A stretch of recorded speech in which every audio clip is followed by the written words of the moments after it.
భక్తులందరికీ నమస్కారం. దేవి అనుగ్రహం ఛానల్‌కి స్వాగతం, సుస్వాగతం. ఈరోజు సోమావతి అమావాస్య. సోమవారం రోజున వచ్చిన అమావాస్య కాబట్టి సోమావతి అమావాస్య అంటారు. అసలు సోమావతి అమావాస్య అంటే ఆ రోజు ఏం చేయాలి అనేది వివరంగా తెలుసుకుందాం. శివుడికి సోమవారం అంటే చాలా ఇష్టమన్న విషయం అందరికీ తెలిసిందే. అమావాస్య నాడు పరమశివుణ్ణి పూజిస్తే కూడా విశేష ఫలితం లభిస్తుందని చెప్తారు. ఇక సోమవారము అమావాస్య కలిసి వచ్చే రోజే సోమావతి అమావాస్య. ఈ రోజున శివారాధనకు చాలా విశిష్టమైన రోజుగా భావిస్తాం. మరి ఆ రోజు వెనుక ఉన్న కథ ఏమిటో, ఆనాడు ఏం చేయాలో పెద్దలు చెప్తున్న మాటలు విందాం. దక్షయజ్ఞం కథ అందరికీ తెలిసిందే. తన అల్లుడైన శివుణ్ణి అవమానించేందుకే దక్షుడు ఈ యజ్ఞాన్ని తలపెట్టాడు. అక్కడ తనకి చోటు లేదని శివుడు వారిస్తున్నా వినకుండా శివుని భార్య సతీదేవి ఆ యజ్ఞానికి వెళ్ళింది. సతీదేవి తన కుమార్తె అన్న ఆలోచన కూడా లేకుండా దక్షుడు ఆమెను కూడా అవమానించాడు. ఆ అవమానాన్ని తట్టుకోలేని సతీదేవి తనని తాను దహించి వేసుకుంది. సతీదేవి మరణం గురించి విన్న శివుడు ఆగ్రహానికి లోనయ్యాడు. తన వెంట్రుకలతో వీరభద్రుణ్ణి సృష్టించాడు. ప్రథమ గణాలతో పాటుగా ఆ వీరభద్రుడు దక్షుని మీదకు దాడి చేశాడు. అక్కడ యజ్ఞానికి వారించిన వారందరినీ చావచితక బాదాడు. శివగణాల చేతిలో చావు దెబ్బలు తిన్న వారిలో చంద్రుడు కూడా ఉన్నాడు.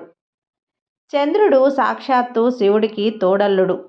అయినా శివుణ్ణి అవమానించే కార్యక్రమంలో పాల్గొన్నందుకు తగిన శాస్తిని అనుభవించాడు. నిలువెల్లా గాయాలతో చంద్రుడు వాటి బాధలకు తాళలేకపోయాడు. తనకు ఉపశమనం కలిగించమంటూ మళ్ళీ పరమశివుణ్ణి వేడుకున్నాడు. చంద్రుని బాధను చూసిన బోలాశంకరుని మనసు కరిగిపోయింది.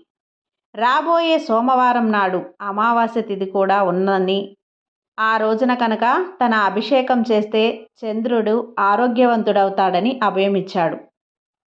శివుని సూచన మేరకు చంద్రుడు సోమవారం అమావాస్య కలిసి వచ్చిన రోజున శివుడికి అభిషేకం చేసి తన బాధల నుంచి విముక్తుడయ్యాడు.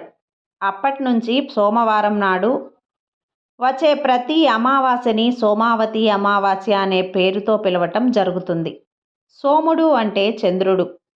ఆ చంద్రుడిని ధరిస్తాడు కాబట్టి పరమశివుణ్ణి కూడా సోమేశ్వరుడు అని పిలుస్తారు. సోమావతి అమావాస్య రోజున శివుడికి అభిషేకం చేస్తే విశేషమైన ఫలితం లభిస్తుందని చెప్తారు. ఇందుకోసం తలారా స్నానం చేసి శివుణ్ణి పంచామృతాలతోనూ జలంతోనూ అభిషేకించమని సూచిస్తారు. ఇలా అభిషేకించిన శివుణ్ణి బిల్వపత్రాలతో పూజించి శివ స్తోత్రాలతో కొలిస్తే సంపూర్ణ ఆయురారోగ్యాలు, సిరి సంపదలు లభిస్తాయని నమ్మకం. ఈ పూజా పంచామలాలలో రావు కాలంలో కానీ సాగితే మరింత విశేషమైన ఫలితం దక్కుతుందట.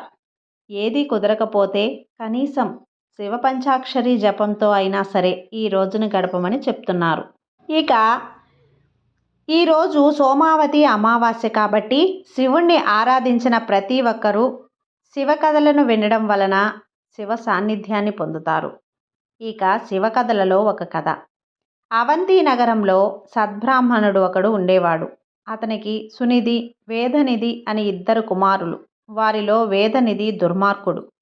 ఒకసారి ఆ దేశపు రాజు ఆ బ్రాహ్మణుడికి ఒక బంగారు కడియం బహుమతిగా ఇచ్చాడు. అతడు ఆ గాజును జాగ్రత్తగా దాచమని తన భార్యకు ఇచ్చాడు. అది వేదనిధి చూసి దానిని దొంగలించి ఒక నర్తకికి ఇచ్చాడు. మహారాజు ఒకరోజు ఆ నర్తకిని పిలిచి తన నాట్యాన్ని చూశాడు. ఆ నర్తకి ప్రదర్శన చూసిన ఆ రాజు అప్పుడు అతనికి బ్రాహ్మణుడికి తాను కానుకగా ఇచ్చిన బంగారు కడియం కనిపించింది. దాని గురించి అడుగగా ఆ నర్తకి దానిని వేదనిధి ఇచ్చాడు అని తెలిపింది.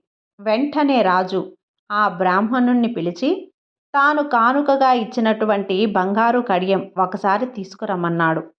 బ్రాహ్మణుడు వెంటనే ఇంటికి పోయి తన భార్యను ఆ కడియం గురించి అడిగాడు. ఆమె దానిని తను దాచిపెట్టిన చోటు వెతికినా అది కనపడలేదు. చివరకు వేదనిధి దానిని దొంగిలించాడని తెలుసుకొని కోపంతో అతనిని ఇంటి నుండి వెళ్ళగొట్టారు. వేదనిధి ఊరూరా తిరుగుతూ బిచ్చమెత్తుతూ జీవించసాగాడు. ఒకరోజు అతనికి ఆహారం దొరకలేదు. ఆ రోజు ఆ రోజు శివరాత్రి. ఆ సంగతి వేదనిధికి తెలియదు. భక్తులు చాలామంది శివాలయం వెళ్ళి శివునికి నైవేద్యం పెట్టడం చూశాడు. వేదనిధి ఆ నైవేద్యం దొంగలించి తన ఆకలి తీర్చుకోవాలని అనుకున్నాడు.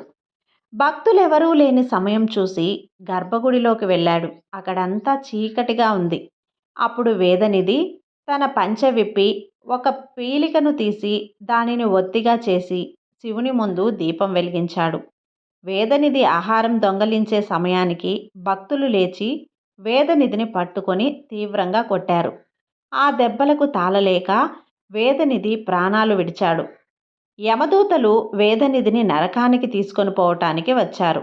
కానీ అంతలోనే శివదూతలు వచ్చి యమదూతలను అడ్డగించి వేదనిధి శివరాత్రి నాడు ఉపవాసంతో జాగరణ చేసి శివుడి ముందు దీపం వెలిగించినందున అతడు చేసిన పాపాలు తొలగి శివ సాన్నిధ్యం పొందడానికి అర్హుడైనాడు. ఈ విధంగా వేదనిధిని తమతో పాటు తీసుకుపోయారు. శివుని కథలలో ఇంకొక కథ. సనత్కుమారుడు బ్రహ్మ యొక్క కుమారుడు. అతడు ఒకసారి యముడిని చూడడానికి వెళ్ళాడు. వాళ్ళిద్దరూ మాట్లాడుకుంటూ ఉండగా వారి వద్దకు విమానంలో ఒక వ్యక్తి వచ్చాడు. అతనిని చూడగానే యముడు లేచి నిలబడి వినయంగా, మీకు మార్గ మధ్యలో ఏ అవాంతరాలు రాలేదు కదా, ఈ విమానం మిమ్మల్ని బ్రహ్మలోకం తీసుకుపోతుంది అని చెప్పాడు. యముడు ఆ వ్యక్తిని అంతగా గౌరవించడం చూసిన సనత్కుమారుడు ఆశ్చర్యపోయి, మీచే ఇంతగా గౌరవించబడుతున్న ఈ వ్యక్తి ఎవరు, అతని వృత్తాంతం వినాలని కుతూహలంగా ఉంది అన్నాడు. అప్పుడు యముడు ఇలా చెప్పసాగాడు.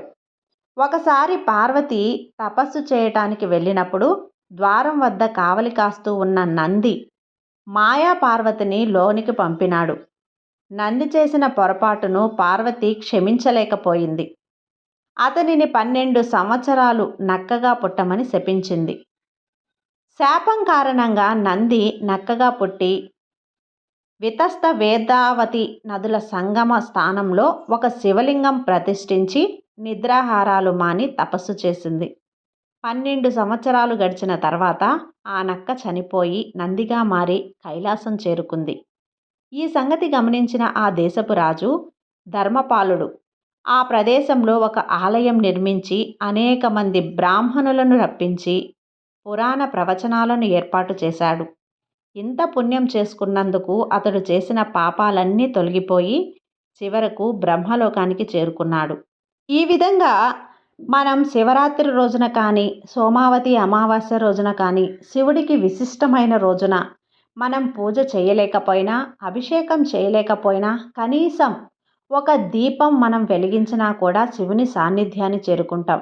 కాబట్టి ఈరోజు ప్రతి ఒక్కరూ శివారాధన చేయండి. ఈ వీడియో కనుక మీకు నచ్చినట్లయితే లైక్ చేసి సబ్స్క్రైబ్ చేయండి.